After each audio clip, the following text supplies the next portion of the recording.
It's Diane Tomachak here from Sea Otter Foundation and Trust.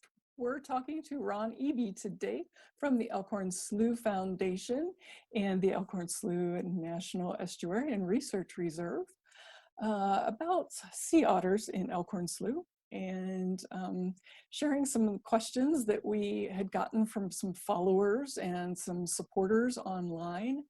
One of our supporters actually asked Ron about the condition of the slough itself in terms of cleanliness and just the overall water quality. I think it was a question from Mandy Choi. If you want to maybe just give kind of a overall background on water quality and even just a background of the slough and its location and everything. Sure, I'd be glad to do that. Part of the Monterey Bay National Marine Sanctuary, and it basically runs along about like this, as the Davidson Seamount is out there as well. And that, because there are no oil tankers coming through and things like that, and no mining, no oil drilling within this area, that's one thing that helps keep us as a clean area. If I zoom in a little bit more, if we go up here, this is where Santa Cruz is. This is the city of Santa Cruz there. Here's the city of Monterey. So we're located basically right in between the two of them. If we come in just a little bit more, right here you see the Monterey Bay Canyon. That's actually just a visitor to us. It started out down just north of LA and is right in the Pacific Plate up along the coast. The San Andreas Fault runs right around through here, and the Monterey Bay Canyon is riding up on the Pacific side of that. And so 30 million years to get here, and it'll keep on going. It looks like Elkhorn Slough carved that, but actually Elkhorn Slough and the canyon had nothing to do with each other than their proximity. I'll zoom in a little bit more, and now we can see Elkhorn Slough a little better. Here's where the inlet cuts through. That was cut through in 1947. At that time, they were thinking of making a submarine base here, but they also wanted to get the power plant. This is the PG&E power plant, one of the largest power plants in California, but it's natural gas, so very little pollution coming from that. There are a lot of people here, though. Here in North Harbor, we have the tourist side of things. So these are all private boats that are stored there. Two kayak companies here, Monterey Bay Kayaks and Kayak Connection. And during the summer, they'll have hundreds of kayakers coming out, paddling up the slough, up to an area I'll show you later called Seal Bend. This is South Harbor. That's primarily commercial. Lots of fishermen. Also, Monterey Bay Aquarium Research Institute is there. They have their boats there. Moss Landing Marine Labs has their boats there. Lots of boats here, lots of activity, but mainly going out into the ocean. If we come up further up the slough a little bit, this is the area that we call Seal Bend. And in Seal Bend, this darker area at Seal Bend is the Eelgrass Beds. And our Eelgrass Beds are thriving very well. They have grown considerably here, and they've expanded ever since the otters have come in and started keeping the crab population under control. Now we have them here along the south bank, also here along the north bank, and actually there are beds all the way up to where the Elkhorn Slough, or Highway 1, comes through. If you go a little further on up, we can see where our cameras are located. Two cameras that we actually have, and they're located at two different locations because of how the otters move with the tide. So generally, the otters tend to rest at Seal Bend in that eelgrass bed during low tides. And that eelgrass bed works for them just like the kelp beds do. It gives them a place to forage, but it also, the leaves of the eelgrass enable them to just stay in pace. A mother can lay her pup into the eelgrass bed, and then she can go foraging for crabs within the eelgrass, and her pup's going to be right where she left it when she comes back up. What they do tend to do after that, as the tide comes in, they'll forage up the slough and then come in here following this creek we call Yapa Creek until they get right up here by camera 1. And that's our first camera is located right here in the middle of this creek area, and the otters tend to haul out all along these banks here, and we can get dozens of them there. If we come across underneath the railroad bridge, and over here we'll find camera 2, which is located right across from a mud bank. And all of this area here is too low for the pickleweed to grow. So it's just mud banks, but the otters and seals like to haul out on this side. So we have our camera directly across from them where we can keep a good view of them. Coming back across, and I'll zoom out a little bit more here. So there's a lot of activity around here, commercial, etc. So I already mentioned the power plant, all the commercial activities there.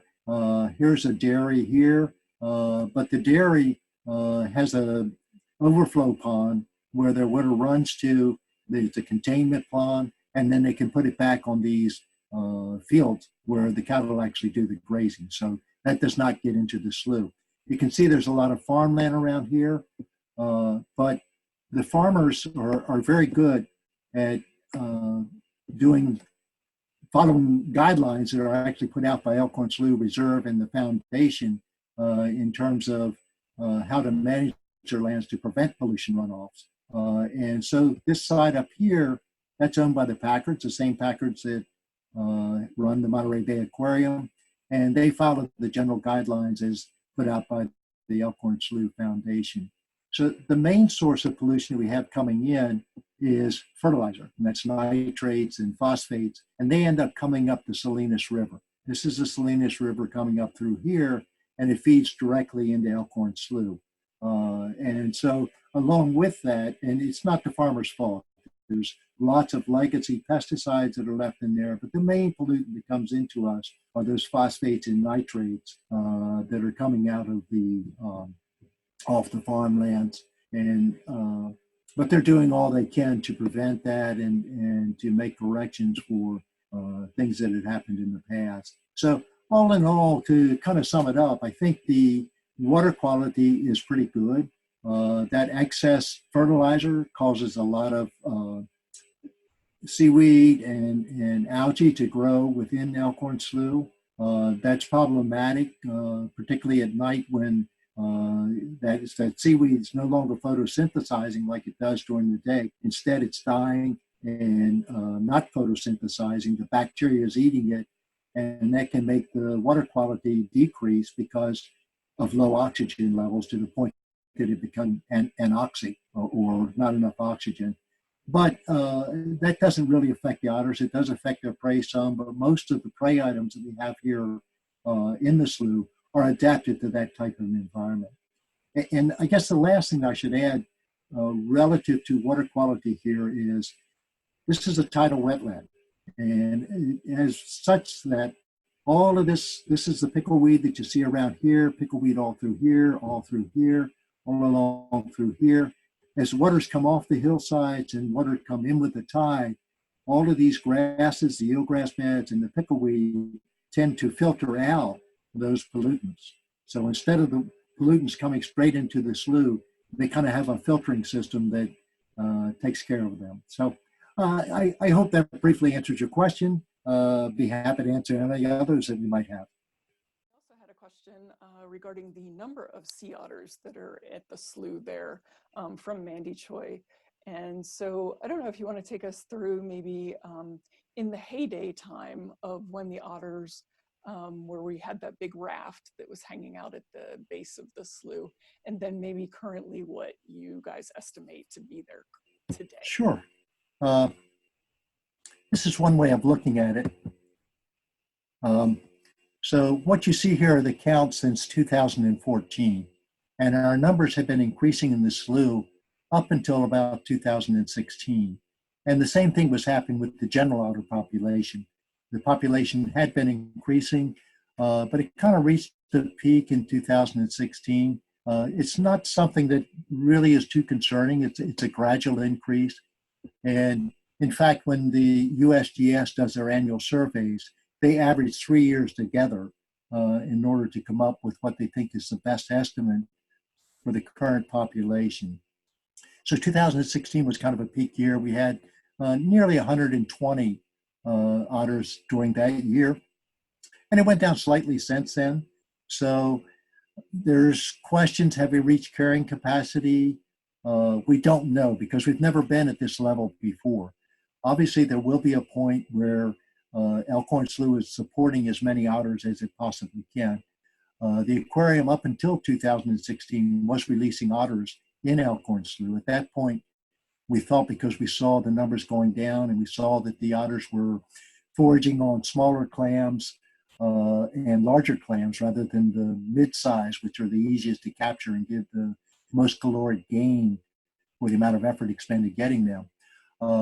So they stopped releasing otters there at that point, but they've started releasing them here again now, maybe for convenience, but we really don't know. We've never seen an estuary reach carrying capacity. So we don't know exactly what happens. And that's one of the things that we're studying, but it takes long-term monitoring to really see what's going on. Our numbers now, you could just average this out over a 5-year period, and it looks like it's staying pretty much the same. The difference is, yes, it's come down some, but how significant it is very hard to tell.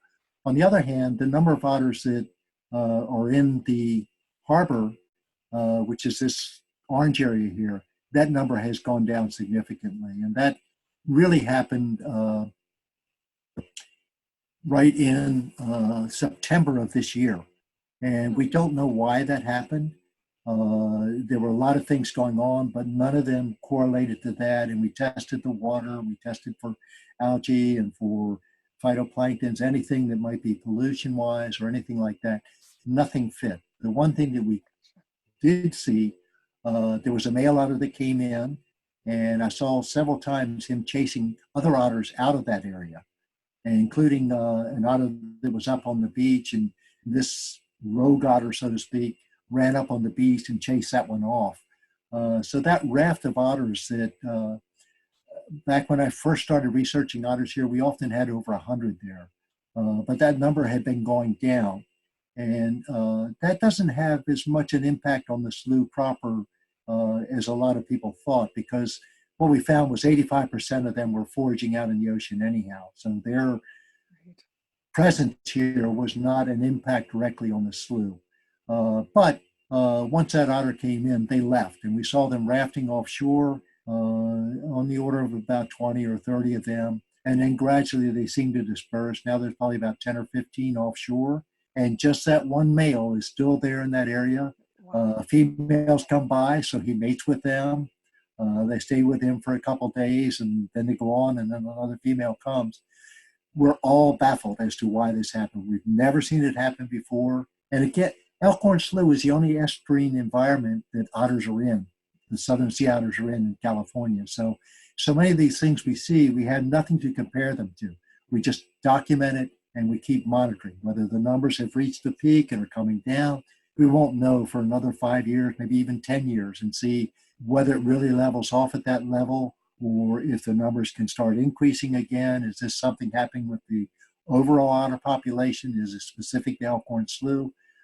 We just won't know. We've just got to continue the monitoring. There's nothing to compare it to. So we're finding out new things, seems like every month. Right. Yeah. Yeah, I will. I don't know if fans can, I guess you can actually see my photograph. That was back in 2016 that I actually took that photograph behind me as my background. And that's exactly where they were at that point. But yeah, and it's been dissipating each year since then. So yes, the numbers have been going down. In fact, back in, I think it was 2010, I got a photo of 89 otters hauled out on the beach. So that was a nighttime photo. I can show that to bring it up for you later. But a nighttime photo during a full moon between two cold fronts, and all of those otters were on the beach. And I don't think I'll ever see that again, unfortunately.